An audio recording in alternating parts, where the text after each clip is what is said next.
Sur le plateau TV du magazine L'Expression, j'ai le plaisir de recevoir Sylvain Grattalou. Bonjour Sylvain. Bonjour.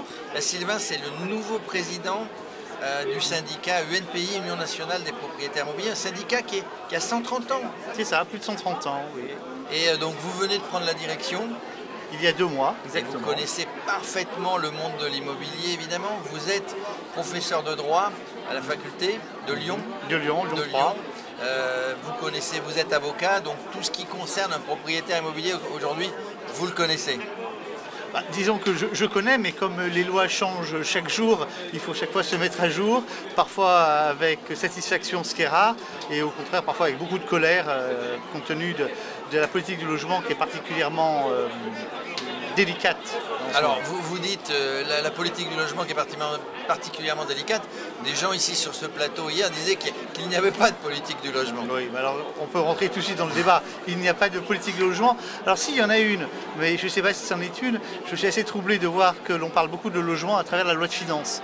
Et j'ai rarement vu qu'on s'intéressait au logement à travers les chiffres. Alors pourtant le logement, c'est une des priorités des Français. Tout le monde a le droit de se loger, tout le monde a envie de se loger, tout le monde a envie d'être propriétaire. Vous, à l'UNPI, vous travaillez avec les propriétaires qui ont envie de se syndiquer, qui ont envie de rentrer dans le syndicat, l'UNPI. Vous travaillez évidemment en relation avec la FNAIM, avec l'UNIS, avec les grands syndicats. Qu'est-ce que vous apportez à un propriétaire aujourd'hui ? Alors, on apporte plusieurs choses.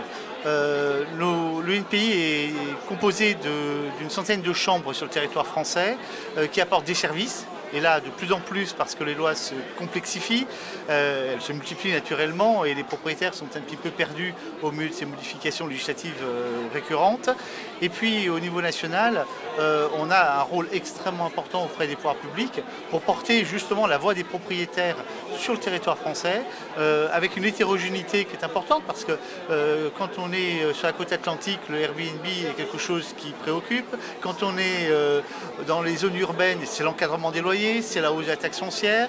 Quand on est en zone de montagne, le DPE a une incidence différente lorsqu'on se trouve dans le sud de la France. Donc en fait, toutes les problématiques du propriétaire ne sont pas finalement homogènes. Elles sont extrêmement hétérogènes. Il faut arriver à montrer au pouvoir public qu'une politique globale est nécessaire, tout en tenant compte de réalités locales extrêmement diversifiées. Aujourd'hui, le propriétaire est inquiet, entre guillemets.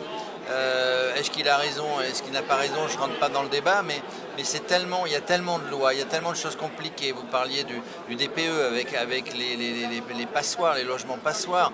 On parle des Airbnb, on a droit, on n'a pas droit, est-ce qu'on peut faire, etc. Qu'il est inquiet et qu'il a besoin de se retourner vers quelqu'un qui va le rassurer, en tout cas qui va lui donner les bonnes marches à suivre. Oui, alors je reprendrai, il n'est plus inquiet. Il est très en colère. Il est très en colère, mais il est quand même inquiet. Après être passé par cette inquiétude.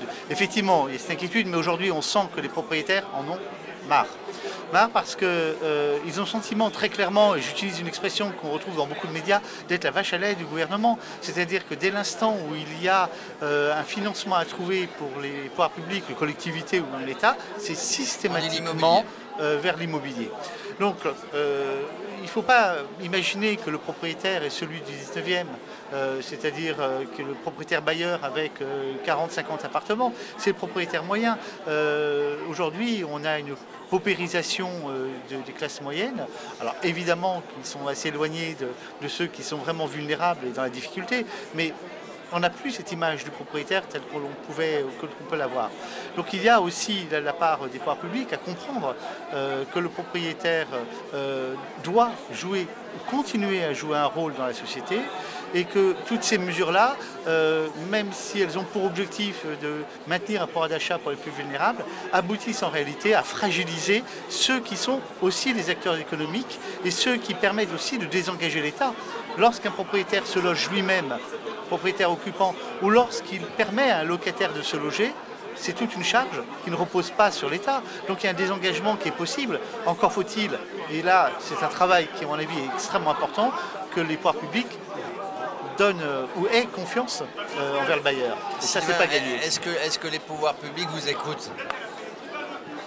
Alors, ils nous entendent déjà. J'allais dire, ils nous entendent. Ça, c'est certain. Ils nous écoutent, oui, parce qu'ils ne sont pas dupes des revendications. La question, c'est qu'aujourd'hui, je l'ai encore entendu il y a un instant avec Monsieur le Ministre, il y a plein d'intentions, il y a une vraie volonté.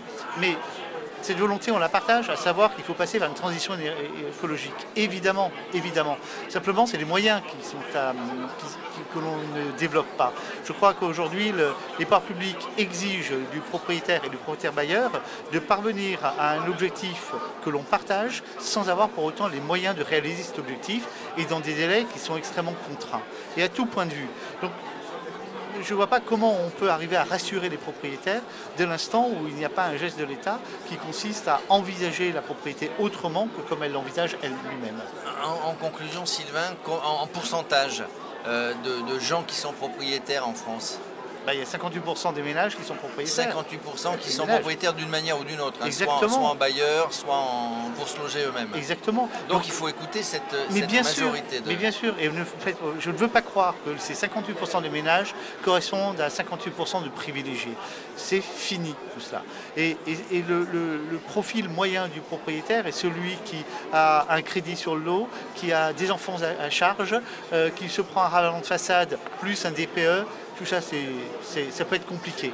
Voilà, Monsieur le Ministre qui était là, il faut écouter les professionnels de l'immobilier, la FNAIM, l'UNIS, les autres. Il faut écouter les syndicats de propriétaires et tout va s'arranger, ça va rentrer dans l'ordre évidemment. Mais il faut les écouter. Merci Sylvain. Merci à vous.